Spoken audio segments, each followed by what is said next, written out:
ಉಪವಾಸ ವನವಾಸ ಹಣ್ಣಾದ ಮುದುಕಿ ಎಷ್ಟಂತ ಇರುತ್ತಾಳೋ, ಹಸಿವು ತಾಳದೆ ಮತ್ತೊಬ್ಬರಲ್ಲಿ ಬೇಡಿ ತಿನ್ನುತ್ತಾಳೋ.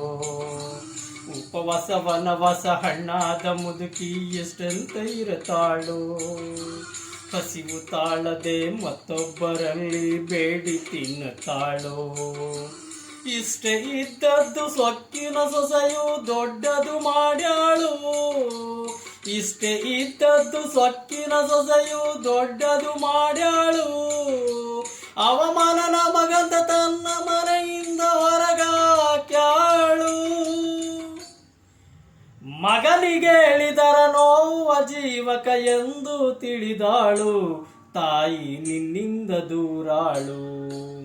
ದುಡ್ಡು ಕೊಟ್ಟರೆ ಬೇಕಾದ್ದು ಸಿಗುತ್ತದೆ ಈ ಜಗದಲ್ಲಿ ಕಾಣು, ಹಡೆದ ತಾಯಿಯನ್ನು ಕಳಕೊಂಡ ಮ್ಯಾಲ ಮತ್ತೆ ಸಿಗುವಳೇನು, ತಮ್ಮ ಮರಳಿ ಬರುವಳೇನು, ತಮ್ಮ ಮರಳಿ ಬರುವಳೇನು.